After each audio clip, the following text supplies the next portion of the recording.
সন্ধ্যা ৭টা। মৌলভীবাজার কুলাউড়া রেল স্টেশনে আজ তেমন ভিড় নেই।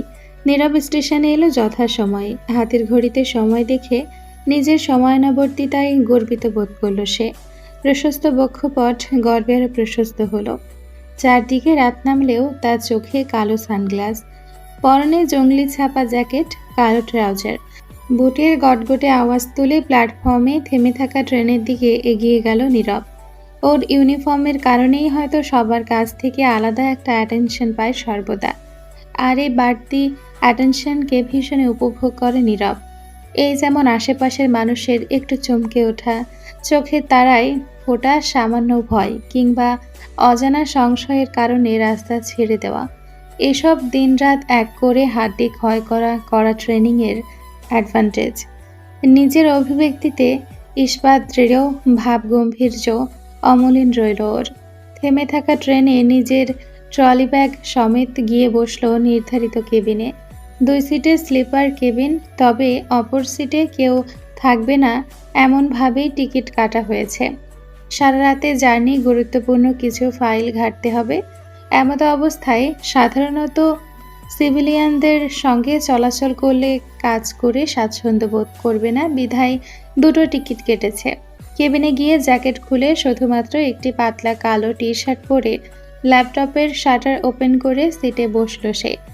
ট্রেন ছাড়তে অবশ্য দেরি নেই, তাতে কি, ওর এখানে তো আর কেউ আসবে না।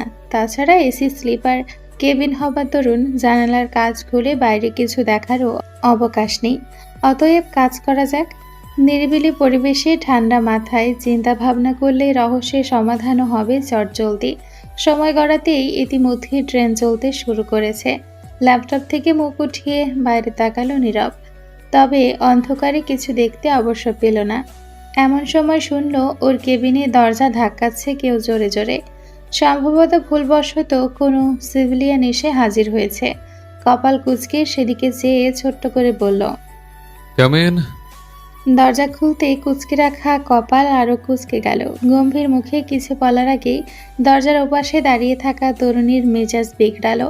হাত বাড়িয়ে অদ্ভুত সব অঙ্গিভঙ্গিতে রুক্ষভাবে বলল, দরজা আটকে রেখেছেন কেন? এটা আপনার ব্যক্তিগত সম্পত্তি, হ্যাঁ? নাকি এখানে বিয়ে শাদী করে সংসার পেতেছেন? নৌকায় যেমন ভাসমান সংসার পাতে অমন কিছু, দুনিয়া কি সংসার পাতার জায়গার অভাব হয়েছে? শেষমেশ ট্রেনে সংসার পেতেছেন, ভালো কথা। চলন্ত ট্রেনে কেন রে ভাই? নেহাত যদি থাকার জায়গা না থাকে, বিভিন্ন জংশনে পরিত্যক্ত ট্রেনের বগি থাকে, ওখানে যান। কি আজব! আবার দরজায় দাঁড়িয়ে আছেন কেন? সরুন। আরে বাবা, আজকের জন্য ভেবে নিন না, আপনার চলন্ত ট্রেনের সংসারে একজন অতিথি এসেছে। আচ্ছা, খাবার দাবার এখানেই রান্না করেন নাকি ফুড কম্পার্টমেন্ট থেকে কিনে আনেন? যাই হোক, সংসারের বাড়তি মেহমানের জন্য এখনই গিয়ে আমার জন্য 2 কাপ কফি আনুন তো। নো সুগার, ওকে? আমি ভাই ডায়েটে আছি, সুগার মোটা হয়ে আলুর মতো হয়ে যাব না। বলুন। শুনুন, কফি মেট দিয়ে দিয়ে দিতে বলবেন। নো পাউডার মিল্ক, ওকে? দেশের সবকিছুতেই ভেজাল। মেলামাইন গুঁড়ো করে পাউডার মিল্ক বানায়। মানুষ খাবেটা কি তবে? আর কাপটা ভালোভাবে মেজে দিতে বলবেন। ইস, শীতে মরে গেলাম। এখানে তো শীত কেন? অবশ্য শীতের দিনে শীত না পড়লে আবার ভালোও লাগে না। তো আপনি দাঁড়িয়ে আছেন কেন? আতিথেয়তা ভুলে গিয়েছেন নাকি পায়ের হাঁটি ক্ষয় হয়ে গেল? হ্যাঁ, কথা বলছেন না কেন? এক নাগাড়ে রেলওয়ে রেডিও স্টেশন থেকে প্রচারিত হওয়া বার্তাযোগে নীরব থ বনে গেল। বুকে হাত বেঁধে শটান দাঁড়িয়ে বলল, আর কিছু ম্যাডাম? আপাতত সরুন, এটা আমার সিট। আই থিঙ্ক আপনার কোথাও ভুল হচ্ছে।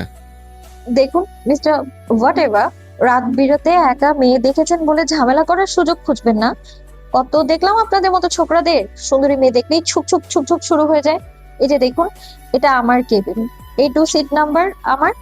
চলন্ত ট্রেনে সংসার পেতেছেন ভালো কথা, কিন্তু একটা ভাড়া নিয়েছেন মাত্র একটা সিট। তাহলে প্রতিবেশী তো আসবেই। প্রতিবেশী ছাড়া আবার সংসার হয় নাকি? সরুন তো, খামার মতো দাঁড়িয়ে আছেন কেন? আপনি কি গাছ? শিকড় গজিয়ে গিয়েছে? এক্সকাভেটর আনিয়ে নেওয়া লাগবে নাকি আপনাকে উচ্ছেদ করতে? নাকি করাত আনতে হবে? করাত বোঝেন তো? বাংলায় বাগধারা আছে না, শখের করাত, বুঝেছেন তো? এবার কফি আনুন, মনে আছে না? নো সুগার, ওকে? অনাকাঙ্ক্ষিতভাবে ট্রেনে আগত এক নারী চিল্লাচিল্লিতে পাশের সারির কেবিনের মানুষজন উকি ঝুঁকি দিয়ে দেখা শুরু করে। বিব্রত বোধ করে নীরব। তন্মধ্যে ওকে ছুকছুক করা ছোকরা সম্বোধনে ইগোতে বাঁধল। ভেতর থেকে বেরিয়ে এলো ট্রেনিংয়ের বজ্র কঠিন ব্যক্তিত্বের কণ্ঠস্বর। শান্ত মুখশ্রীতে গমগমে গলায় বলল, আপনার কোথাও ভুল হচ্ছে মিস। কেবিন আমি পুরোটা বুক করেছি। আপনি অন্য কোথাও যান, তামাশা করবেন না। I am speaking to you softly. কথাটা বলে মনে মনে মৃদু হাসল নীরব। কেননা ওপাশে দাঁড়ানো তরুণীর হয়তো আজ করতে পেরেছে কিছুটা, যার কারণে থমকে গিয়েছে। সিভিলিয়ান কেন যে এত ভয় পায় ওদের। নীরবের কঠোর কণ্ঠস্বরে তড়িৎ কাজ হওয়া দেখে আরো গম্ভীর করল মুখভঙ্গি। বলল, আর কিছু নিশ্চয়ই বলার নেই ম্যাডাম? তবে একটু মশকরা করা থেকে নিজেকে দমাতে পারল না সে। খানিক আগেও যেভাবে চা কফি আনার অর্ডার দিচ্ছিল তাতে নিজেকে নিয়ে সন্দিহান হয়ে পড়েছিল নীরব। সে কোনোভাবে ট্রেনে সত্যিকার অর্থে সংসার পেতে বসেছে কিনা। মেয়েটাকে কড়া গলায় কথা বলে এখন ভালো লাগছে। সেই ভালো লাগা থেকে ঠেস দেওয়া গলায় বলল, সবকিছুর মেয়াদ থাকে মিস। ভোকাল কর্ড বেশি ব্যবহার করলে ড্যামেজ হয়ে যাবে। আপনি এখন আসতে পারেন। ব্যাস, এবারে কেবিনে দরজা লাগাতে উদ্যত হয় নীরব। কোনোভাবে এই মুসিবত যদি ওর কেবিনে প্রবেশ করে ফেলতো তাহলে ওর কান দুটো নিয়ে কাল পঞ্চগড় পৌঁছানো লাগতো না আর। কান দুটো আজ আপনা আপনি ট্রেন থেকে ঝাঁপ দিয়ে আত্মহত্যা করত। Security, security, security. উচ্চ স্বরে চেঁচামেচিতে এবারে কেবিনের বাইরে বেরিয়ে এলো সকলে। তড়িঘড়ি করে ছুটে এলো ট্রেনের টিটি, সঙ্গে দুজন গার্ড পুলিশ। মুহূর্তে A1 বগিতে শুরু হলো বিশৃঙ্খলা। ঘটনার আকস্মিকতায় হতভম্ব হলো নীরব। অবশ্য হিউম্যান বিহেভিয়ারাল সাইকোলজি নিয়ে অনেকগুলো ট্রেনিং সে করেছে। ওর বোঝা উচিত ছিল এ নারী এত সহজে দমবে না। তবে সেও বা কম কিসে হতে পারে এটি ওর সুপ্ত ট্রেনিংয়ের কোনো অংশ। নিজ ডিপার্টমেন্টের ওপর বেজার হলো নীরব। তাই বলে ওকে হানি ট্র্যাপে ফেলবে এমনও হতে পারে। অবশ্য ওর ডিপার্টমেন্টকে দিয়ে সবই সম্ভব। তবে ডিপার্টমেন্টের হানি ট্র্যাপের চয়েসের ওপরও বেজার হলো সে। এটা ওর জন্য কাজ কলার ট্র্যাপ।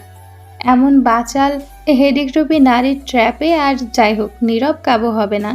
ঠোঁটের কোণে রহস্যময় হাসিটা চওড়া হলো ধীরে ধীরে ওর।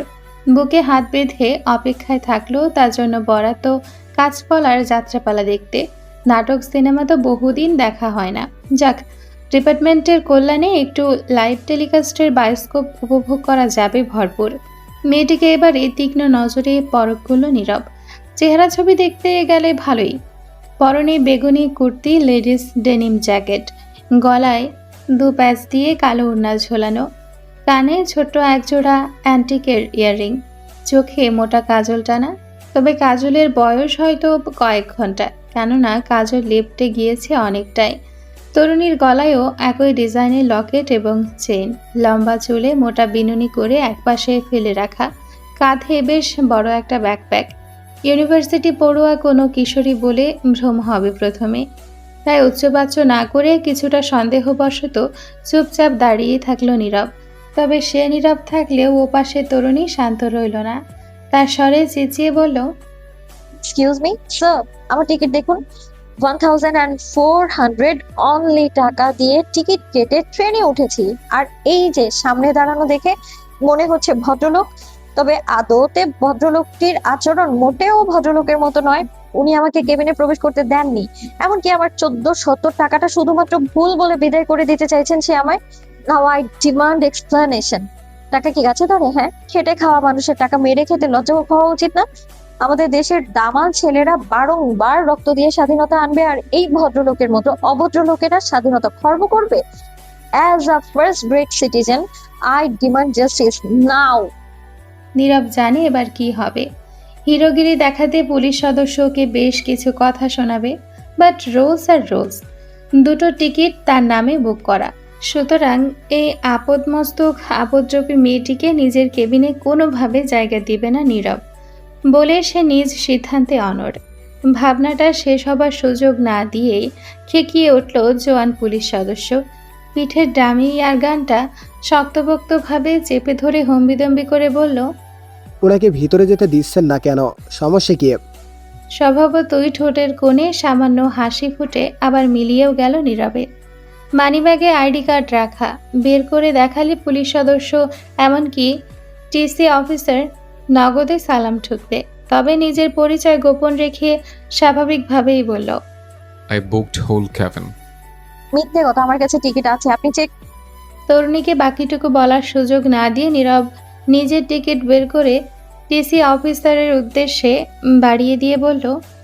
লুক, নীরবকে টিকিট বাড়িয়ে দিতে দেখে সব সমস্যার মূলে থাকা মেয়েটিও নিজের টিকিট দেখিয়ে বলল। আমার সঙ্গে কোনো হাঙ্কি পাঙ্কি করবেন না, বুঝেছেন? আমি টিকিট কেটেছি, এন্ড এটা আমার seat, and that's it.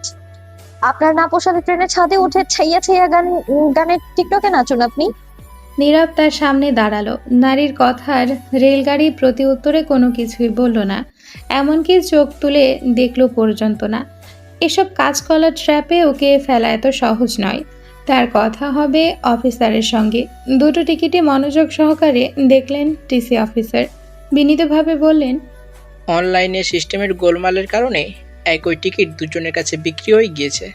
Consider করুন, রাতে ট্রেনে একজন নারীকে কোথাও সিটের ব্যবস্থা করা সম্ভব নয়। অ্যাডজাস্ট করে নিন প্লিজ। নীরবের মুখশ্রীতে মেদুর ছায়া পড়লেও ওপাশে তরুণী জিতে যাওয়ার ভঙ্গিতে হাতের মুঠি ওপর নিচ করে বলল। I knew it, thanks officer. আপনাদের মতো অফিসার আছে বলেই না আমাদের রেলওয়ে এতটা ওয়েল মেইনটেইনড। নয়তো আজকাল ভদ্রবেশী অভদ্র লোক দিয়ে তো সব জায়গায় ভরে গিয়েছে। So much thank you, I am so proud of you. সুন্দরী তরুণীর প্রশংসায় গদগদ হলো তরুণ পুলিশ অফিসার। এমনকি মধ্যবয়সী টিসি অফিসারের চেহারাটাও চকচক করে উঠল। আর পুরো বায়োস্কোপের শো শেষ হবার পর নিজের কানের আত্মার মাগফেরাত কামনা করে কেবিনে ফিরে গেল নীরব। ল্যাপটপটা ওপেন রেখে এসেছে, অফ করাটা জরুরি।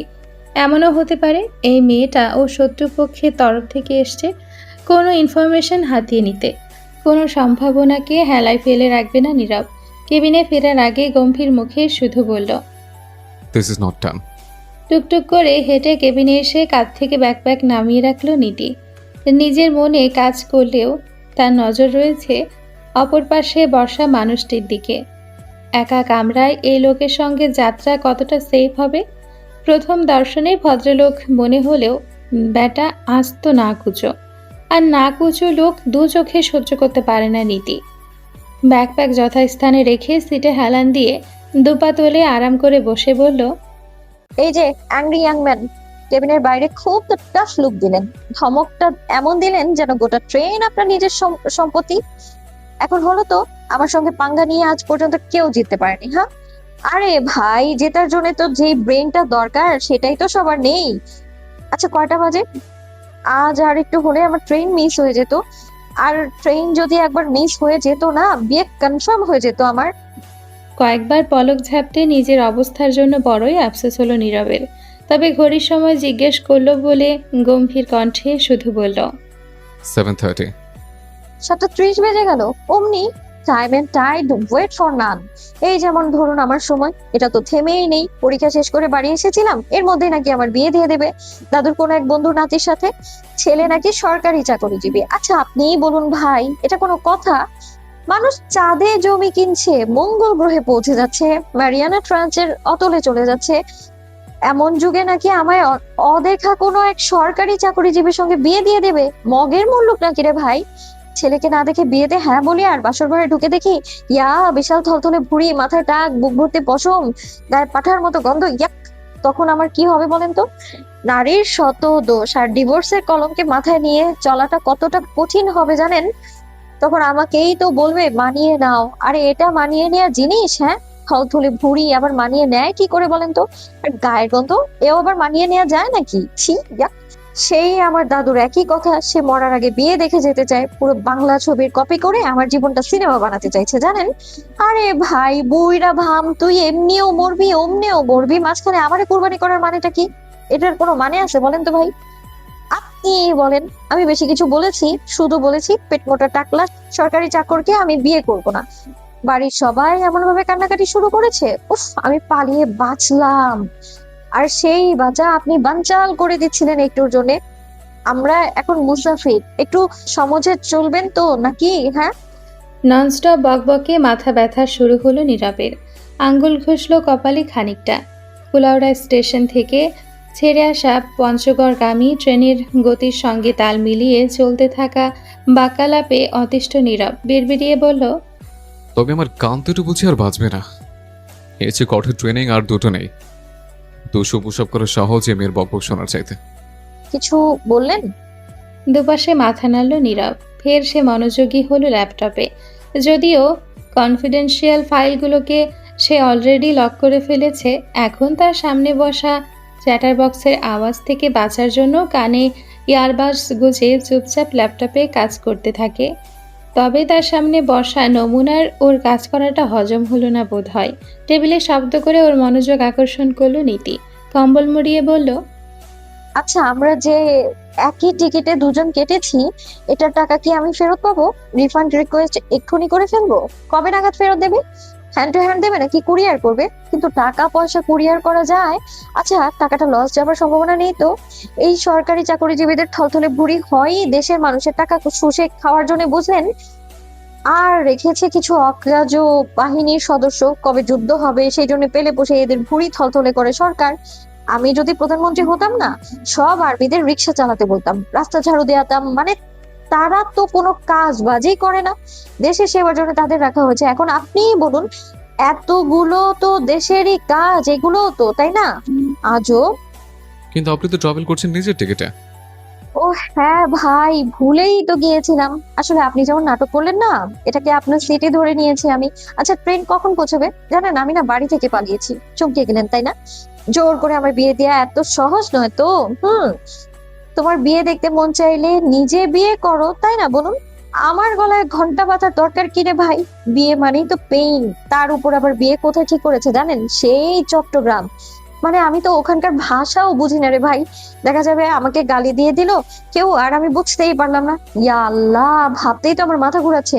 আর ওই সরকারি চাকরিজীবীর কি আঙ্কেল, সুন্দরী মেয়ে শুনি বিয়েতে রাজি হয়ে গেল। অমনি নিজেকে আয়নায় একবার দেখবে না, থলথলে ভুঁড়ি দেখলেই তো আমার ফাঁসার চর্বি বের করতে মন চায়। শুরুটা তো ওই সরকারি চাকরকে দিয়েই করাতে চেয়েছিলাম। সব প্ল্যান রেডি আমার, বুঝলেন ভাই? আমি পঞ্চগড় পালাচ্ছি আমার বান্ধবীর কাছে। আজ একটা বয়ফ্রেন্ডের বড্ড অভাব বোধ করছি রে ভাই।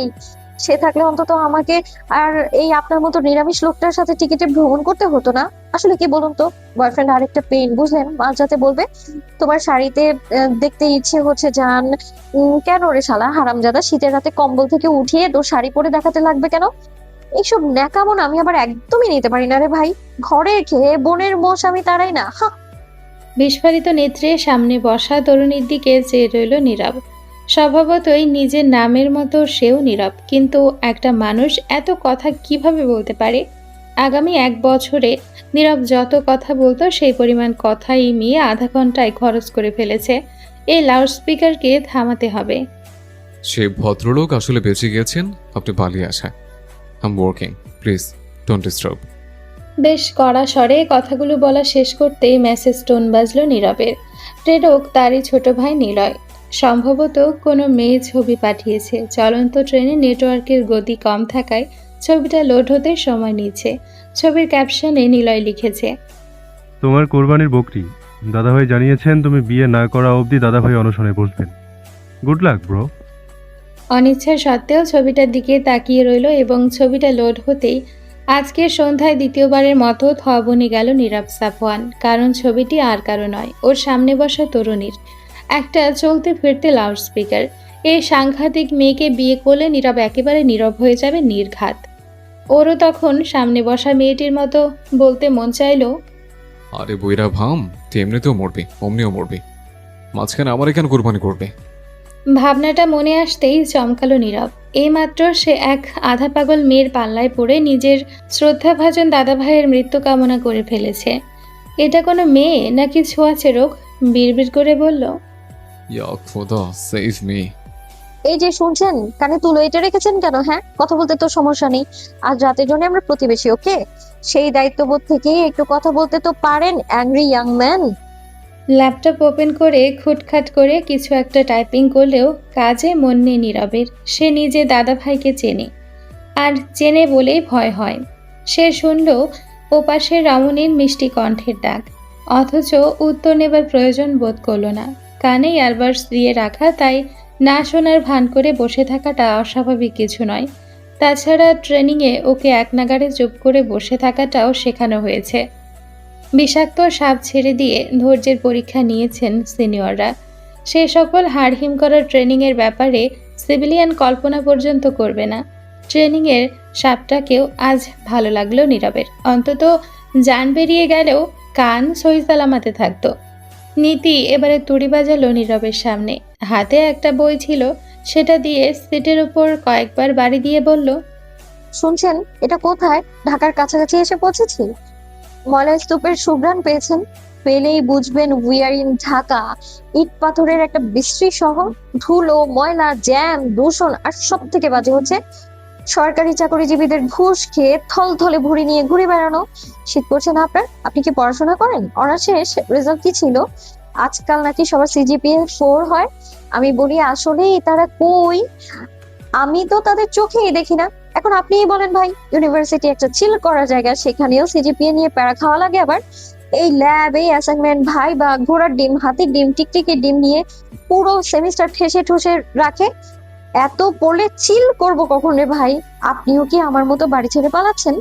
জোর করে বিয়ে দেয়া একটা সিনেমাটিক ব্যাপার, বুঝলেন? আই এনজয় সিনেমা, কিন্তু সরকারি চাকরিজীবীর সঙ্গে তো আর সিনেমা করা যাবে না। বলুন আপনার প্রবলেমটা কি ভাই? দাঁতে পোকা, কথা বলতে পারেন না? তাহলে সবসময় এমন অ্যাংরি ইয়াংম্যান সেজে থাকেন কেন? আরে ভাই, ওসব টাফ লুক টিভি সিরিয়ালে ভালো লাগে, বাস্তব জীবনে মনে হয় বহু বছর টয়লেট ক্লিয়ার হয় না, কোষ্ঠকাঠিন্যের রোগী। সিনেমায় আবার টাফ লুক দেওয়া নায়কদের সেই ডিমান্ড, বুঝলেন? আপনি পোড়ামন দেখেছেন? কেমন থেকে কেমন পর্যন্ত দেখেছেন? গানগুলো শুনেছেন? এক একটা হিলিং পাওয়ার নিয়ে বানানো, বুঝলেন? সিয়াম আহমেদ, উফ এত জোস রে ভাই। পোড়ামন 2 এর ওই গানটা গাইবো, ওকে গাইছি, ওয়েট। তুই চুল করে দিল মেলো, ভেঙে দে না চুরি, তোর প্রেমে এখন আমি শত কাটা ঘুরি। পরের লিরিক্সটা আপনার জানা আছে? উপরের লাইনগুলো আমার আবার গাইলে আপনি কোরাস করবেন আমার সঙ্গে, হ্যাঁ? আপনার ভাগের লাইনগুলো গাইছি আমি, আপনি মেমোরাইজ করে নেবেন, ঠিক আছে? আমি তোর সঙ্গে বাঁচবো, আমি তোর সঙ্গে মরবো, তোর প্রেমে এখন আমি শত কাটা ঘুরি। লাস্টের দুটো লাইন কিন্তু সেম। নিন, শুরু করুন। আরে থেমে আছেন কেন রে ভাই? সফরে গান ছাড়া জমেই না, শুনেছেন? আবার গাইবো, আপনি মেমোরাইজ করতে পারেননি? এত ডাল ব্রেন কি করে হয় ভাই মানুষের? আমি আবার যে কোনো গানের লিরিক্স শুনলে 100 বছর পরেও মনে রাখি। এটা পারলে অন্যটা বলবেন তো নাকি? ও হে শ্যাম, তোমারে আমি নয়নে নয়নে রাখিব, অন্য কাউরে না আমি চাইতে দিব, ও হে শ্যাম।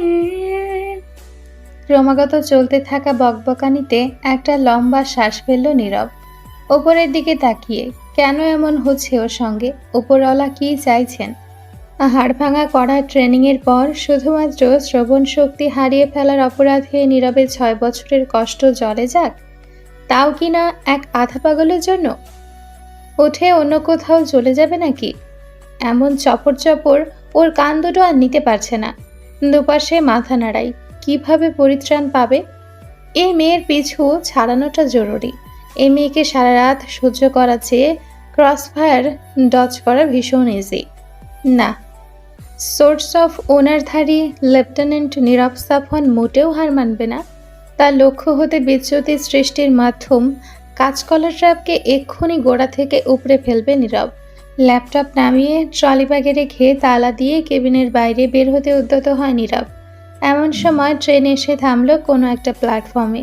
এটা সম্ভবত কোনো জংশন অথবা অন্য ট্রেন বাইপাস হবার কারণে লাইন ছেড়ে দাঁড়িয়েছে ওদের ট্রেন। বাইরেটা হেঁটে দেখার জন্য এগোতে থাকে নীরব, কিন্তু সেটা আদৌ হবার ছিল? কখনোই না। ওপাশ থেকে তড়িঘড়ি করে সিট থেকে নামলো নীতি। নীরবের পিছে এসে দাঁড়িয়ে বলল, বাইরে যাচ্ছেন? আমিও যাব। বাড়ি থেকে পাঠিয়েছি তো, নয়তো খাবার দাবার কিনে আনতাম। আমার আম্মুর হাতের রান্না না, উফ জম্পেশ। একবার খেলে মনে হবে খেয়েই যাই খেয়েই যাই। বিয়ের ভয়ে অমৃত ফেলে ছুটে পালিয়েছে রে ভাই, খিদে পেয়েছে। স্টেশন থেকে কিছু কিনে নেব না হয়। আপনার প্রবলেম নেই তো? দেখুন, আমরা আজকের জন্য প্রতিবেশী, হ্যাঁ? আর প্রতিবেশীর হক সবার আগে, ভুলে যাবেন না কিন্তু। আচ্ছা শুনুন না, আপনার নাম কি? প্রতিবেশীর নাম না জেনে এই এই বলে তো আর কতবার ডাকবো বলেন তো? নীরব। নীরব সাহেব, নাইস নেম, আপনার সঙ্গে মিলেছে দারুণ। একেবারে রাত জোটো। নীরবই তো থাকছেন পুরোটা সময়। আমার নাম নীতি। আমি ন্যায় নীতি প্রতিষ্ঠার কাজে নিয়োজিত আছি, মানে জার্নালিস্ট। 1 সপ্তাহ আগে জার্নালিজম ফাইনাল দিয়ে বাড়ি এলাম আমি। ও মা, আর সবাই ধরে আমাকে বুড়িওয়ালার সাথে বিয়ে দিয়ে দিচ্ছে, উঠে পড়ে লেগেছে। অমন না করলে আমি এখন রুমের বিছানায় চুপচাপ শুয়ে থাকতাম। নীতি চুপচাপ শুয়ে থাকা কথাটা কানে বাজলো নীরবের।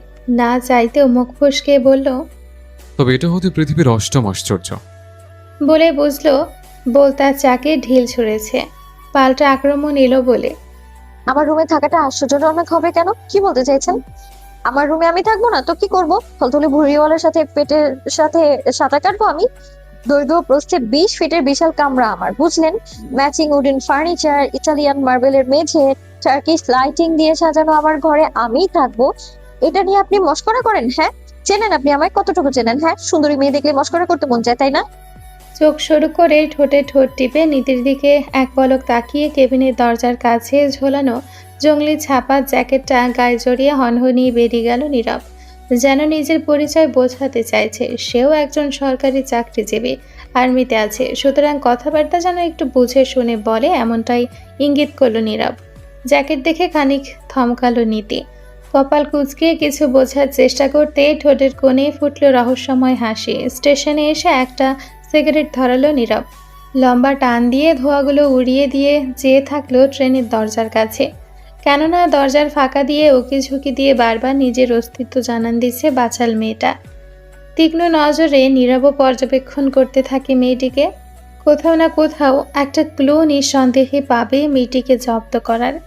ডিপার্টমেন্টের হ্যানি ট্র্যাপ না হয়ে ইনফরমেশন হাতানোর জন্য শত্রুপক্ষের কোনো চাল কিনা সেটা বোঝারও চেষ্টা করতে থাকে নীরব। একটা সিগারেট শেষ করে আরেকটা ধরাতেই নীতি এসে দাঁড়ালো ওর পাশে। সম্পূর্ণভাবে নীরবকে অদেখা করে দোকানিকে বলল, মামা, সিঙ্গারা কবেকার? ফ্রেশ হবে তো?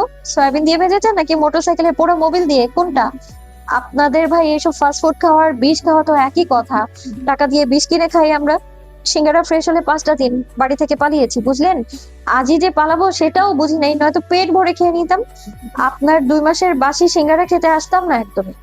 স্টেশনে হরেক রকম যাত্রী আসে, তন্মধ্যে এমন আজব পাবলিক দেখে সবকটা দাঁত কেলিয়ে হাসলো দোকানি। বললেন, সিঙ্গারা আপনার মামি বানাই মামা, একদম ফ্রেশ মাল। খেয়ে দেখেন, আমার বইয়ের হাতেও জাদু আছে। তাই নাকি? তবে 10টা দিন। আমরা বুঝলেন মামা প্রতিবেশীর খবর রাখি, সোশ্যালিজম মেনটেন করে চলি, কোষ্ঠকাঠিন্যের রোগী সেজে থাকি না তো। আরে ভাই, আপনি সকালে এসবগুলো বসেই খাবেন, পাকা পেঁপে খাবেন, বেশি বেশি শাকসবজি খাবেন, ফাইবার সমৃদ্ধ খাবার দাবার খাবেন, তাহলেই তো আর এমন টাফ লুক নিয়ে চলা লাগে না। কিন্তু মানুষ তো বোঝেই না, ভাবে সবুজ জ্যাকেট আর একটু গম্ভীর মুখে থাকলেই সবাই তাকে সরকারি চাকরিওয়ালা বাহিনীর সদস্য ভেবে উঠতে বসতে সালাম ঠুকবে, স্যার সম্বোধন করে কুর্নিশ করবে, পারলে পকেটে 200-400 টাকা ভস করে গুজে দেবে। আমাদের দেশের আর্মিদের কোনো কাজ আছে বলেন? বসে খেয়ে খেয়ে থলথলে ভুঁড়ি বানায়। ওনাদের থলথলে ভুঁড়ি 100 গজ দূর থেকে দেখলেও চেনা যায়। জ্যাকেট দিয়ে ভয় দেখানো লাগবে না আর। দোকানে দাঁড়ানো নীরবের দিকে আর চোখে তাকালো বয়স্ক দোকানি। তার মন বলছে এই লোক আর্মির অফিসার। লোকটার গড়ন, উচ্চতা, চুলের কাট সবই আর্মিদের মতো, পরনেও আর্মির জ্যাকেট। কিন্তু ট্রেনের যাত্রী এসব কি বলে? নাকি কোনো প্রতারণাকারী চক্র? এসব বলে ঝামেলা বাঁধিয়ে দোকান লুট করবে নাকি? ইতস্ততভাবে 10টা সিঙ্গারা প্যাকেট করে দিলেন দোকানি। মামা 100 টাকা। সিঙ্গারার দাম শুনে ভ্রু কুঁচকে গেল নীতির। কোমরে হাত দিয়ে বলল, 100 টাকা মানে? 10 পিস সিঙ্গারা 10 টাকা পিস হিসেবে 100 টাকা হয়। ততক্ষণে অর্ধেক শেষ হওয়া সিগারেট বা দিয়ে পিষে ফেলে দোকানিকে 30 টাকা মিটিয়ে চটজলদি কেটে পড়ল নীরব। তীরে এসে তরি ডোবানোর জন্য শ্রবণেন্দ্রিয় নষ্ট করতে পারবে না সে। যাবার আগে অবশ্য দোকানের দিকে চেয়ে বাঁকা হাসল। আজ এই লোক কার মুখ দেখে ঘুম থেকে উঠেছিল সেই আফসোস জীবন ভর করবেন। নীরবের কেটে পড়াকে সরু দৃষ্টিতে চেয়েও ভেঙচি কাটল নীতি। এবারে ধারালো গলায় বলল, 10 টাকা পিস সিঙ্গারা? এটা ময়দা নাকি সোনা দিয়ে বানাইছেন? হ্যাঁ, রাত বিরাতে অবলা অসহায় ট্রেন যাত্রীর কাছ থেকে ডাকাতি করতে দোকান খুলে বসছেন আপনি না? আপনার বউয়ের হাতের জাদু আছে বলে কি 10 টাকা পিস নেবেন নাকি? হ্যাঁ, একটু আগে না মামা সম্বোধন করলেন, সেই ভাগ্নির কাছ থেকে ডাকাতি করতে পারবেন আপনি মামা, যেখানে আমাকে ফ্রি দেওয়া উচিত ছিল আপনার। কাচুমাচু করে দোকানি বললেন, আপনি 10 টাকা কম দিয়েন। 10 টাকা কম দেবো মানে? আমাকে আপনার পাষাণ মনে হয়? খেটে খাওয়া মানুষের 10 টাকা আমি খেয়ে কি বড়লোক হয়ে যাব? আমার নাম হচ্ছে নীতি। নীতির বিরুদ্ধে আমি কোনো কাজ করি না। 100 টাকা দিয়েই আমি নেব। স্বাদ ভালো না হলে কিন্তু বদদোয়া দেবো মামা। মামির হাতের জাদু হাওয়ায় মিশে যাবে একদম। মামিকে নিয়ে আমাদের বাড়ি আসবেন, বুঝলেন? আপনাদের ভালোবাসা দেখে আমি শিহরিত। সিঙ্গারার বিল মিটিয়ে সেখানেই খাওয়া শুরু করলো নীতি। একের পর এক গলত্থকরণ করে চলছে সিঙ্গারা। মামা সস দেন। সস ছাড়া সিঙ্গারা আবার জমে না, বুঝলেন? মামির হাতে আসলেই জাদু আছে মামা। সস দিয়ে জাদুর শক্তি একটু বাড়িয়ে দিন এবার। সস নেই মামা। বিড়বিড়িয়ে আরো কিছু বলে একটু দূরের দোকানে গেল নীতি। দোকানিকে বকাবকি করা থামালো না একটু। বলল, মামা সস দিন তো, ভালো দেখে দেবেন। পচা টমেটো সস দেবেন না কিন্তু। ওই পাশের মামার কাছ থেকে সিঙ্গারা নিলাম, এখন শুনি সস নেই। আপনি বলেন সস ছাড়া কি হবে? শীতের রাতে বেজার মুখে দাঁড়িয়ে থাকা দোকানি কিছুই বললেন না। দুটো মিমি সসের প্যাকেট দিয়ে বিরস মুখে বললেন, 20 টাকা। 20 টাকা মানে? সস নিলেন সেটার দাম। কিন্তু বাজারে তো এটার দাম 10 টাকা। দোকানি সসের প্যাকেট পুনরায় নির্ধারিত জায়গায় রেখে বললেন, তাহলে যান গা আপা, বাজার থেকে লন। ভোক্তা অধিকারে একবার ফোন করলে না এইসব বাজার লোন বেরিয়ে যাবে, বুঝেছেন? অসহায় মুসাফির থেকে ডাকাতি করেন আপনারা, হ্যাঁ? আমি কালই ভোক্তা অধিকার আইনে মামলা করবো, দাঁড়ান।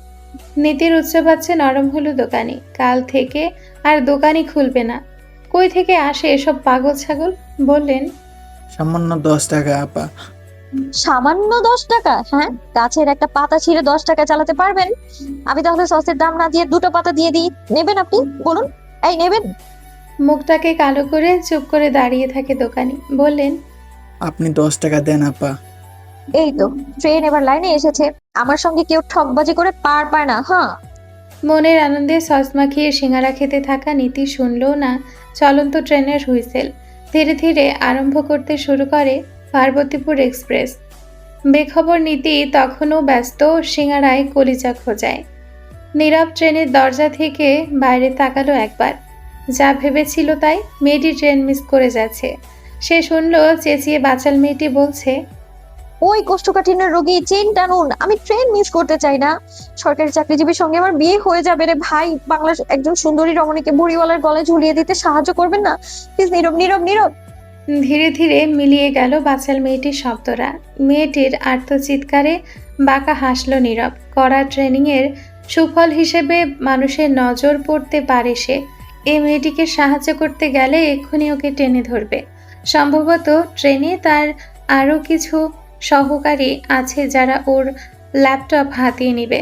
সব কিছুই কেমন যেন ওর প্ল্যান মোতাবেক হচ্ছে। নিজের চৌকস মস্তিষ্কের প্রতি সর্বদা আস্থা রাখে নীরব। ট্রেনিংয়ের শেষ ধাপে উতরে গেলে ডিপার্টমেন্টকে জানাবে হানি ট্র্যাপের সত্যিকার অর্থে হানির ব্যবস্থা করার জন্য। এসব আধা পাগল দিয়ে ওকে ঘায়ল করা অসম্ভব। কেবিনে এসে ল্যাপটপ খুলে বসলো পুনরায় নীরব। ঠোঁটের কোণে ফুটে আছে বাঁকা হাসি। ট্রেন চলতে শুরু করেছে পূর্ণ গতিতে। সামনের সিটে মেয়েটির এখনও ব্যাকপ্যাক পড়ে আছে অবহেলায়। সেদিকে এক পল চেয়ে ঠোঁটের হাসিটা মিলিয়ে গেল নীরবের। মুখ হয়ে রইল কয়েক পল। অতঃপর বাংলাদেশ আর্মির চৌকস লেফটেন্যান্ট নীরব সাফওয়ান চলন্ত ট্রেন থেকে লাফিয়ে নেমে ছুটল ট্রেনের বিপরীত মুখে। স্টেশনের ওয়েটিং লাউঞ্জে মাথায় হাত দিয়ে অনুভূতি শূন্য হয়ে বসে আছে নীতি। হাতে তখনও ধরে রাখা সিঙ্গারার প্যাকেট, কিন্তু চুপচাপ বসে থাকাটা তার স্বভাববিরুদ্ধ। সুতরাং উঠে দাঁড়িয়ে পায়চারি করতে থাকে লাউঞ্জে। ফের এসে বসলো বেঞ্চিতে। তবে নিজেকে কোনোভাবে দমিয়ে রাখতে পারছে না সে। ওদিকে খালি মুখে বেশি টেনশন করতে পারে না। টেনশন করাটাও একটা কাজ। কাজ করলে এনার্জি প্রয়োজন, আর খাবার ছাড়া এনার্জির মাধ্যম মানুষের জন্য এখনও আবিষ্কৃত হয়নি। নীতি গাছ হলে ভালো হতো। সালোক সংশ্লেষণ করে মাটি থেকে খাবার বানিয়ে নিত। বিজ্ঞানীদের উচিত এমন কোনো প্রসেস আবিষ্কার করা, তাহলে আর কাউকে অনাহারে থাকতে হতো না। অন্য হাতে কপাল চাপড়ালো কয়েকবার। চেহারাটা ভীষণ করুণ লাগছে ওর। ব্যথা পেল বেশ কপালে। ফোনটা রেখে এসছে ট্রেনে। ব্যাকপ্যাক সহ যাবতীয় জিনিসপত্র রয়ে গিয়েছে সেখানে। সেসব ফেরত পাবার আশা না চাইতেও বাদই দিতে হবে। সবচেয়ে বেশি রাগ হলো বেড়াল নীরবের ওপর।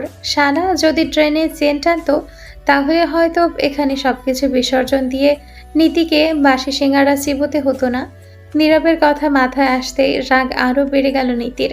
বিড়বিড়িয়ে বলল, পৃথিবী গোল, the earth is not flat. Nirab সাহেব, ঘুরে ফিরে তুই বেটা হলো আমার সামনেই নির্ঘাত পড়বি একদিন। সেই দিন তোকে বুঝিয়ে দেবো নীতি কি জিনিস। তুই কি ভেবেছিস শালা ছ্যাঁচড়া নীতি সুন্দরী বলে ওর ব্রেইন নেই? জানিসই না রে পাগলা তুই। বোঝার খেলায় তুই গো হারা হেরেছিস। নীতি beauty with brain, super sharp brain, IQ 150। অমন জ্যাকেট 200 টাকা দিয়ে গুলিস্তানে অহরহ পাওয়া যায়। সেটা কিনা তুই সামান্য জ্যাকেট দেখিয়ে নিজেকে আর্মি দাবি করে আমার জিনিস চুরি করবি, আর আমি তোকে ছেড়ে দেবো রে? তোকে যদি জেলের ভাত না খাইয়েছি তো আমার নামও নীতি নয়। হ্যাঁ, পৃথিবীর একজন গুণী জার্নালিস্টকে ধোকা দেয়া এত সহজ না। তোর পুরো খানদানকে আমি এক্সপোজ করবো। ওয়েট, বিবিসি নিউজে প্রতিবেদন জমা দেবো আমি। এমন ভাবে প্রতিবেদন জমা দেব না, অস্কার থেকে লোক এসে তোকে সেরা চোরের অ্যাওয়ার্ড বাড়ি বয়ে দিয়ে যাবে, দেখিস তুই। বিড়বিড় করে কথা বলার ফাঁকে দেখলো স্টেশনে থাকা কতগুলো টোকাই এক জায়গায় হয়েছে। লাউঞ্জের বাইরে হুড়োহুড়ি করছে। বিশ্রীভাবে হেসে ঘুরিয়ে ফিরিয়ে দেখছে নীতিকে। ভাগ্যিস ছোট পার্সখানা নিয়ে বেরিয়েছিল নামার সময়, নয়তো এখন যে কি হতো। চোখ সরু করে ওদের দিকে তাকিয়ে কড়া গলায় বলল, এই টোকাইয়ের দল, এখানে কি প্লাস্টিক পড়ে আছে? উকি ঝুঁকি দিয়ে কি করছিস? হ্যাঁ, ভাগ এখান থেকে, মেরে এই ট্রেন লাইনে শুয়ে রাখবো। বেয়াদব কোথাকার, একা মেয়ে দেখলে আর অমনি সুযোগ নিতে চলে এসছিস? আমার স্বামী আর্মিতে আছে বুঝলি, সামনে দোকানে চা নিতে গিয়েছে আমার জন্য। ওর টাফ লুক দেখলে না প্যান্ট নষ্ট করে ফেলবি বেটা বজ্জাতের দল। যা এখান থেকে, ফুস। এবারে সুযোগ পেল টোকাইয়ের দল। ওদের মধ্যে একজন বুক চিতিয়ে এগিয়ে এলো, বলল, আপনার স্বামী তো আপনারে রেখাই গেল গা আপামনি। খারাপ লাগে বুঝলেন আপা? আপনার মতো সুন্দরী বউ পাইয়াও এই কদর বুঝলো না। একলা আছেন তাই আইলাম। এই তুই আগে এখান থেকে বিদায় হ, আমার স্বামীর ব্যাপারে আমি বুঝে নেবো। বেরো, কত বড় কলিজা তোদের। হ্যাঁ, আমার সঙ্গে পাঙ্গা নিতে আসিস? আজ পর্যন্ত আমার সঙ্গে পাঙ্গা নিয়ে কেউ পারেনি বুঝলি। মার খেতে না চাইলে দূর হ আমার সামনে থেকে, নইলে স্টেশনে টোকাইগিরি না করে ল্যাংচায় ভিক্ষা করে বেড়ানো লাগবে বেয়াদবের দল। পলিথিন শুকোতেও পারবি না, তখন নাকটাও থাকবে না। যা ভাগ এখান থেকে। এবারে এলো বাকি ছেলেপুলেরা। তারাও বৃষ্টিভাবে হেসে বলল, চল আপারে আমাকে বাড়ি দেখাই আনি। গরিব বলে নাক ছিটকাইয়েন না। বলেই অপেক্ষা না করে নীতিকে ঘিরে ধরল ওরা। ধস্তাধস্তির এক পর্যায়ে টুল উঠিয়ে মারতে গিয়েও ওদের কাছে মার খেল নীতি। পার্স ব্যাগটা ছুটল হাত থেকে। ওকে ট্রেন স্টেশনের পেছনের দিকে নিতে থাকে ছেলেগুলো। আচমকা লাউঞ্জে পড়ে থাকা প্লাস্টিকের টুল উঠিয়ে ওদের মধ্যে থাকা একটা ছেলের মাথায় মারল নীতি। এতে করে রক্তাক্ত হলো জায়গাটা। সঙ্গে সঙ্গে ছেলেটা লুটিয়ে পড়ল মেঝেতে।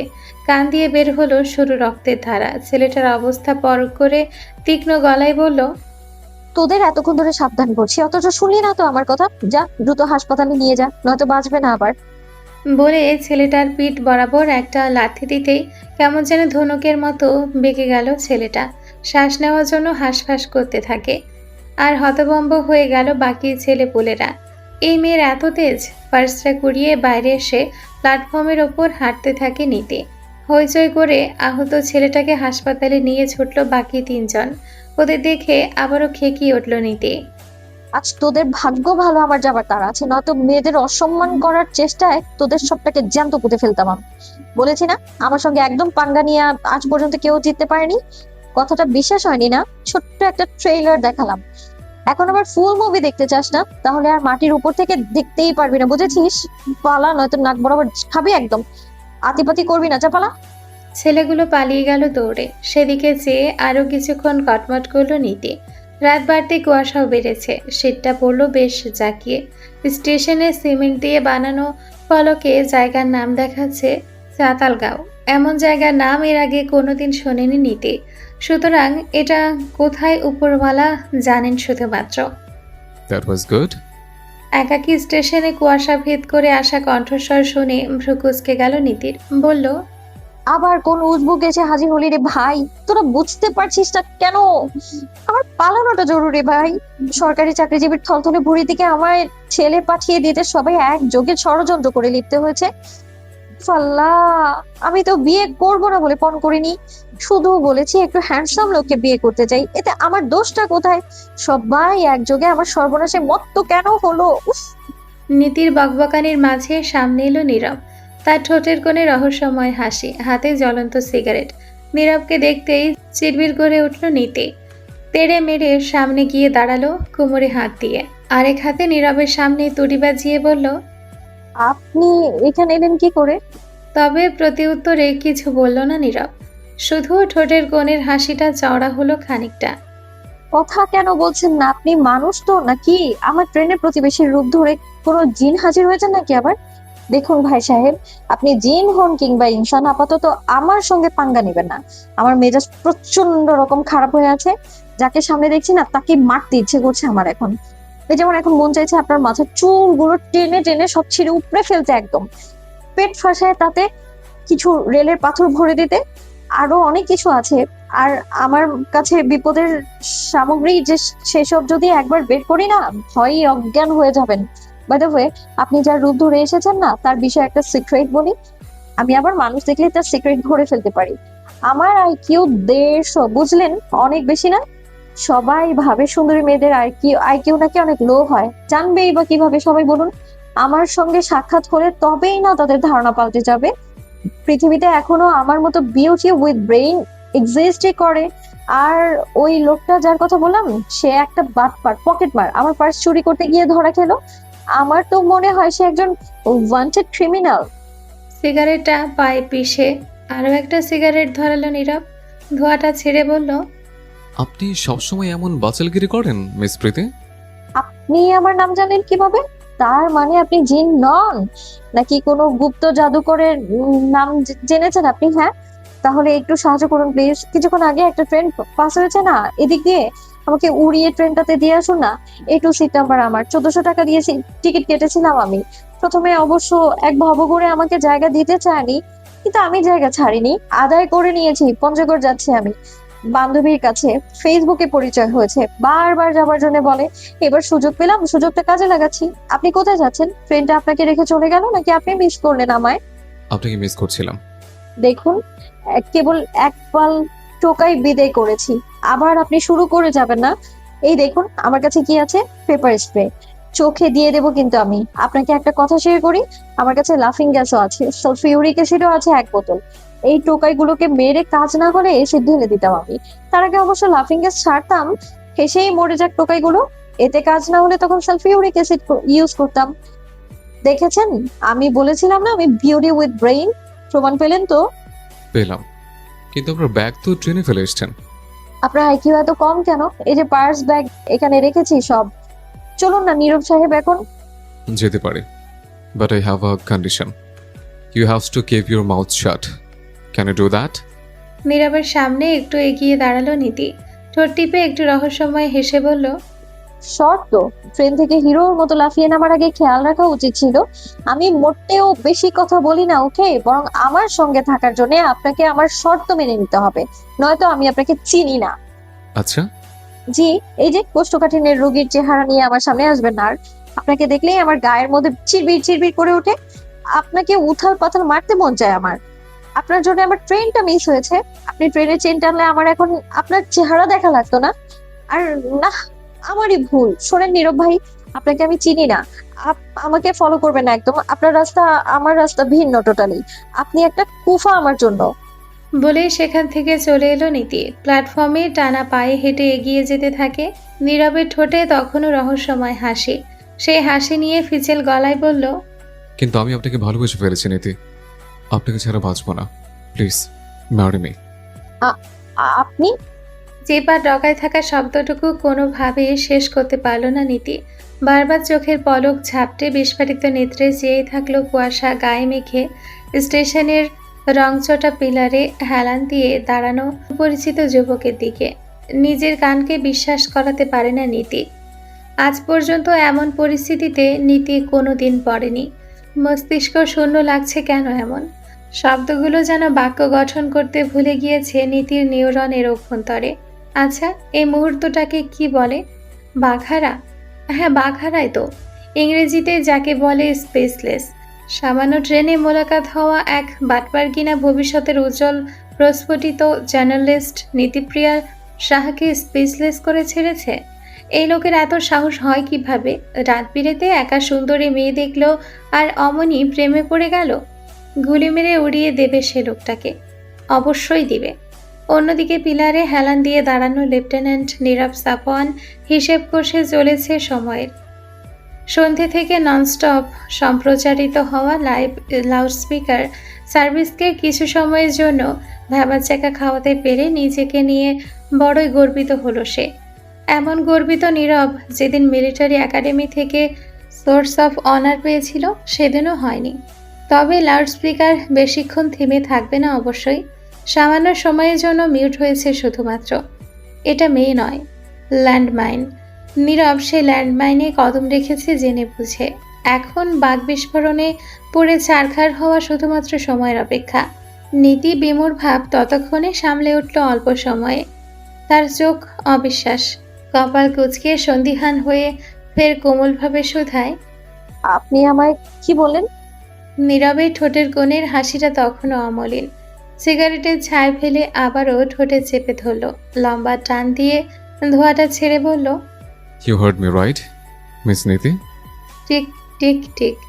নীতির বিস্মিত দৃষ্টি, চাপা ক্রোধ মিশ্রিত চাহনিতে ট্রেনিংয়ের দিনগুলো মনে পড়ে যায় নীরবের।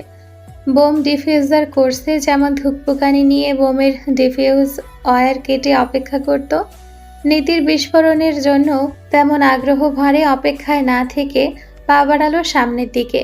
কি দরকার অকালে শ্রবণ শক্তি ক্ষতিগ্রস্ত করার? নীরবকে পাশ কাটিয়ে এগিয়ে যেতে দেখে মাথায় রক্ত উঠে গেল নীতির। আজ এই হুলোটাকে ও বুঝিয়েই ছাড়বে। নীতির সঙ্গে পাঙ্গা নিয়ে আজ পর্যন্ত কেউ জিততে পারেনি। তেজি গলায় বলল, এই ইউ ব্লাডি ছ্যাঁচড়া সুন্দরী মেয়ে, তার উপর হাই আইকিউ দেখে লোভে পড়ে গিয়েছিস তাই না? কি বলি তুই আমাকে? নিজের চেহারা আয়না দেখেছিস কোনোদিন? কুজোর আবার সোজা হয়ে সবার শখ, হ্যাঁ? নাক তো নয় যেন তোতা পাখির ঠোঁট। এই নাক নিয়ে প্রপোজ করতে এসেছিস? তোর নাকের জন্য তো কেউ তোকে কিসও করতে পারবে না রে। কিস করারও তো যোগ্যতা নেই, এসেছে আবার প্রপোজ করতে। প্রথম দেখায় হাঙ্কি পাঙ্কি করলে আমি আমি তোকে ভালো ভেবেছিলাম, কিন্তু শালা তুই তো শেয়ারলে সুযোগ পেতেই অমনি লাইন মেরে দিলি, তাও আবার ডাইরেক্ট বিয়ের প্রপোজাল। তোর মতো বাটপাকে আমি নিজের জীবনেও বিয়ে করবো না। কত দেখলাম তোদের মতো ঠকবাজদের গুলিস্তানের জ্যাকেট পরে ভাব দেখাস যেন বিরাট কোনো আর্মি পার্সন। তুই জানিস আমার জন্য পাত্রপক্ষের লাইন লেগে থাকে, আমি কাউকেই পাত্তা দিই না। আমি প্রয়োজনে আমি এখন বাড়ি ফিরে যাব, থলথলে ভুঁড়িওয়ালাকে হ্যাঁ বলে দেব, ওই লোকের সঙ্গে সুইজারল্যান্ড হানিমুন করতে যাব, তাও আমি তোকে এক বিন্দু ছাড়বো না।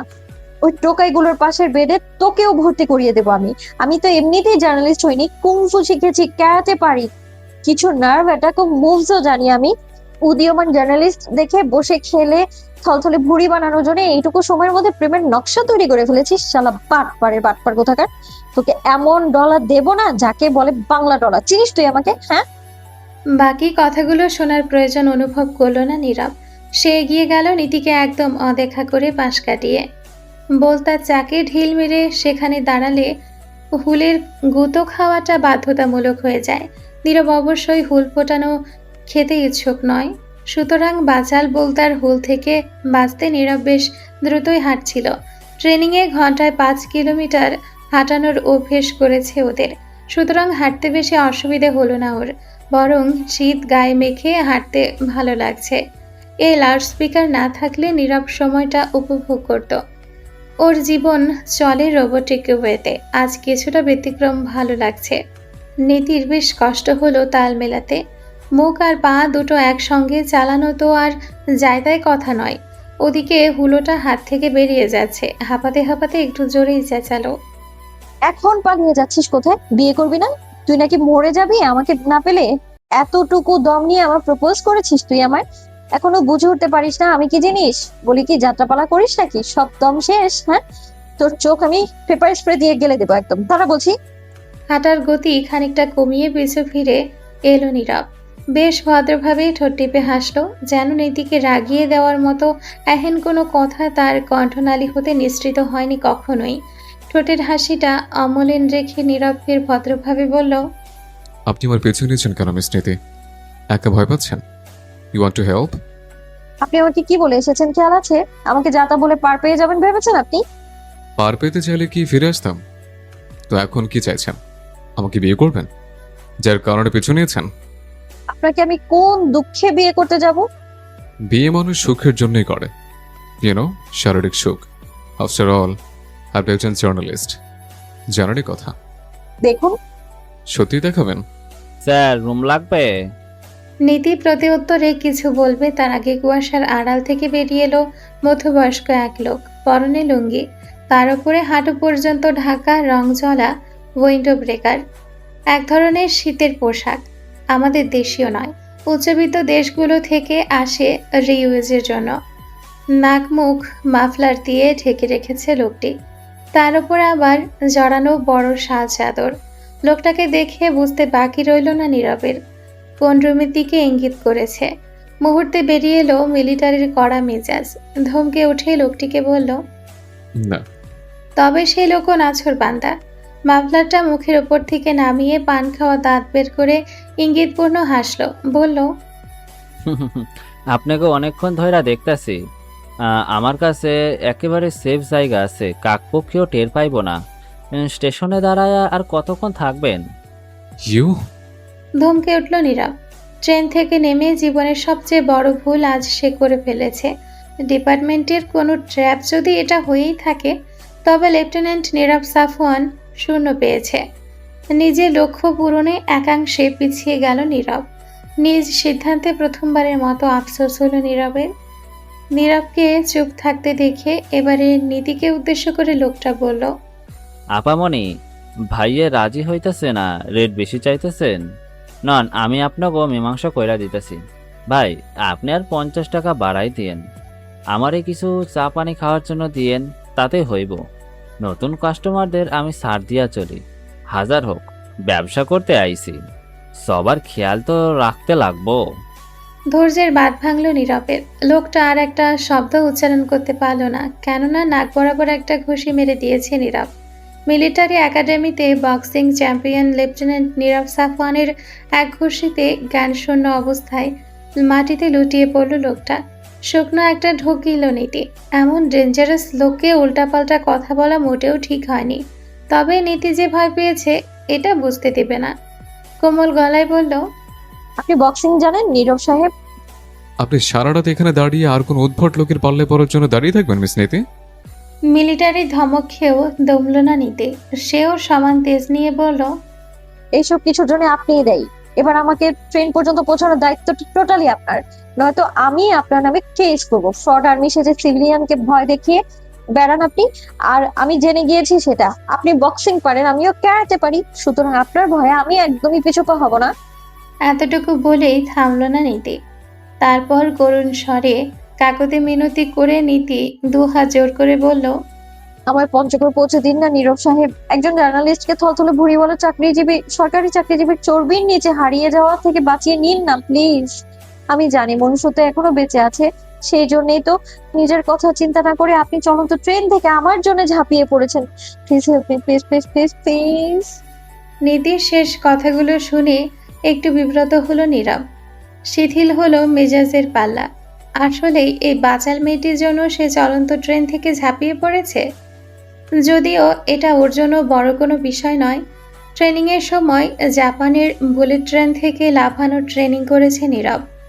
ছোটবেলার স্বপ্ন পূরণের খুব কাছাকাছি এসে এই মেয়ের জন্য হেরে যেতে পারে না সে। অতএব ক্লু খোঁজার জন্য হলেও ওকে নাটক চালিয়ে নিয়ে যেতে হবে। গম্ভীর মুখে শুধু বলল, চলুন যাওয়া যাক। কোথায়, কিভাবে, কখন? ট্রেন তো আমাদের ফেলে চলে গেল। আপনি ট্রেন টানলে ঠিকই দাঁড়াতো ট্রেন। আমার 1400 টাকার টিকিট সবটা গেল জলে। উফ, জলে নয় ট্রেনে গেল। ট্রেন আছে, সিট আছে, ব্যাগপত্র আছে, কিন্তু মানুষটা নেই। আপনি একটু কম কথা বলতে পারেন না মিস নীতি? আমি প্রয়োজনের অতিরিক্ত কথা বলি না নীরব সাহেব, আই নো দ্যাট। বলেই প্ল্যাটফর্মের ওপরে জ্বলতে থাকা বাতির আলোয় লাফিয়ে লাফিয়ে সামনে এগোতে থাকে নীতি। গুনগুন করে গানও গাইছে, শ্যামরে তোমার সনে একেলা পায়াছি রে শ্যাম, এই নিঠুর বনে আজ পাশা খেলব রে সে, আজ পাশা খেলবো রে শ্যাম। প্ল্যাটফর্মের আলোতে তীক্ষ্ণ নজরে নীতিকে দেখে নিয়ে পকেট থেকে নিজের সেলফোন বের করে ছোট ভাই নিলয় নাম্বারে মেসেজ পাঠালো নীরব। বাংলায় গোটা গোটা অক্ষরে লিখল, দাদাভাইকে জানিয়ে দিস মেয়ে আমার পছন্দ হয়েছে, আমি বিয়েতে রাজি, অঞ্চলে বসতে হবে না। তবে আমার একটা শর্ত আছে, বিয়েটা হবে আগামী শুক্রবার, অর্থাৎ 3 দিন পরে। বিয়ে আমি এই মেয়েকেই করব, নয়তো 5 বছরের জন্য মিশর শান্তি মিশনে যাবার অফারটা অ্যাকসেপ্ট করে নেব। আই মিন ইট। যে নিয়তি থেকে পালাতে মানুষ পথ বদলায়, সে পথের মোড়ে সে নিয়তির দেখা পায়। নীতির জীবনে তেমনই কিছু ঘটতে চলেছে হয়তোবা। আকস্মিক সম্মুখীন হওয়া সম্পূর্ণ বিপরীতমুখী নীরব এবং নীতি উভয়ে তাদের নিয়তি সম্পর্কে বেখেয়াল। ধরত্রীতে সমীকরণ ব্যতীত কোনো সম্পর্কের সূত্রপাত হয় না। মানুষ জীবনের সমীকরণ মেলাতে না পারলেও স্রষ্টা নির্দেশিত নিয়মে তারা ঠিকই মিলে যায়। এমনই হয়তো কোনো সম্পর্কের সমীকরণ মেলাতে নীরব এবং নীতির আজকের সাক্ষাৎ। নয়তো অজানা দুজন মানুষ একসঙ্গে মিলে যাবে কেন অজানক। বর্তমানে তাদের গন্তব্য আখাউড়া রেলওয়ে জংশন। নীতিকে ফেলে যাওয়া ট্রেন এবং নীতির জন্য ইচ্ছাকৃতভাবে ফেলে আসা নীরবের ট্রেন সেখানে দাঁড়াবে প্রায় আধা ঘন্টা। তাদের হাতে যথেষ্ট সময় রয়েছে। বাস কিংবা দ্রুতগামী কোনো মোটরযান পেলে অনায়াসে তারা পৌঁছে যেতে পারবে সেখানে। চৌকস মস্তিষ্কের লেফটেন্যান্ট নীরব সাফওয়ান তার মস্তিষ্কের অভ্যন্তরে হিসেব ছক কষে ফেলেছে।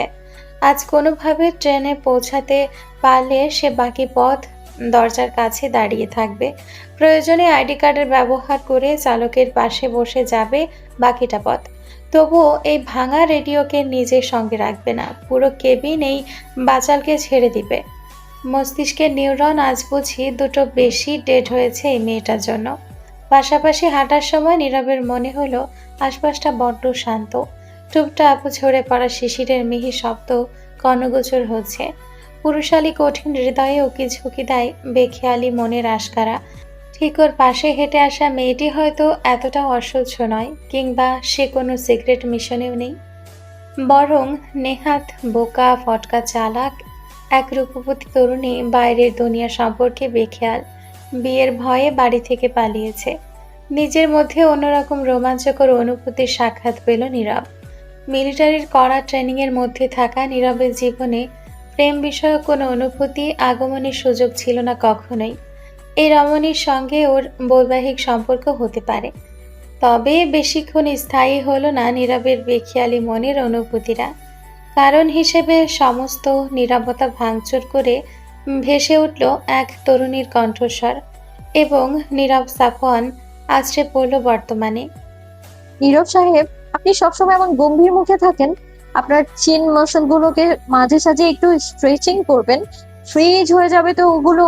আমি আপনাকে কিছু যোগা শিখিয়ে দিতে পারি, এতে করে অনায়াসে আপনি হাসতে পারবেন। মনে হচ্ছে মাসলগুলো সব আটকে গিয়েছে। ক্যান ইউ বিলিভ ইট নীরব সাহেব, আমরা চাতালগাঁওয়ের স্টেশনে আটকা পড়ে আছি। শুনশান রাত, অজানা গ্রাম, যেন কোনো হরর ফিল্ম। আচ্ছা, এখানে আচার পাওয়া যাবে কোথায় বলুন তো? আমার না আচার খেতে খুব মন চাইছে। পঞ্চগড় থেকে নাকি হিমালয়ের মাস্তুতো ভাই কাঞ্চনজঙ্ঘার দর্শন পাওয়া যায়। হাতছানি দিয়ে বাংলার মানুষকে ডাকে। এবার দেখেই আসবো আমি। যাচ্ছি তো। প্রাকৃতিক সম্পদের ক্ষেত্রে বর্ডার বিষয়টা ডিসগাস্টিং। আচ্ছা, আপনি গিয়েছেন কখনো ওই দিকটায়? আমার অনেক দিনের শখ, আমি যাব হানিমুনে বরফের দেশে। তারপর পাতলা শিফন শাড়ি পরে বরফ নিয়ে পোজ দিয়ে ছবি তুলবো, ফেসবুকে দেব। আমার বান্ধবীরা সব জ্বলে পড়ে ছারখার হয়ে যাবে। আমার না স্পোর্টস জার্নালিস্ট হবার খুব শখ ছোটবেলা থেকে, জানেন। তারপর প্রতিবেদন করতে যে ক্রিকেটারের সঙ্গে প্রেম, ভালোবাসা, বিয়ে, হানিমুন, বাচ্চা, ভেবেই তো আমার গায়ে কাটা দিচ্ছে। এখন আপনিই বলুন নীরব সাহেব, আমার এত এত প্ল্যান পরিকল্পনা জল ঢেলে দিয়ে আমি ওই সরকারি চাকরিজীবীর সঙ্গে জোর করে দাদু আমায় বিয়ে দিয়ে দেবে, এটা মানা কি সম্ভব বলেন? কেন? আমি কেন মানবো? আমার নীতির বিরুদ্ধে এইসব কাজবাজ আমি কখনোই করি না ভাই। যাই হোক, আমার সঙ্গে আমি ওই থলথলে ভুড়িওয়ালাকে বিয়ে করব না। না মানে না, it's no, big no. And ফের তপ্ত শ্বাস ফেলল নীরব। ওর কানে যে কটা ভাইরাস বা ব্যাকটেরিয়া বাস করত, এতক্ষণে তারা নির্ঘাত আত্মহত্যা করেছে।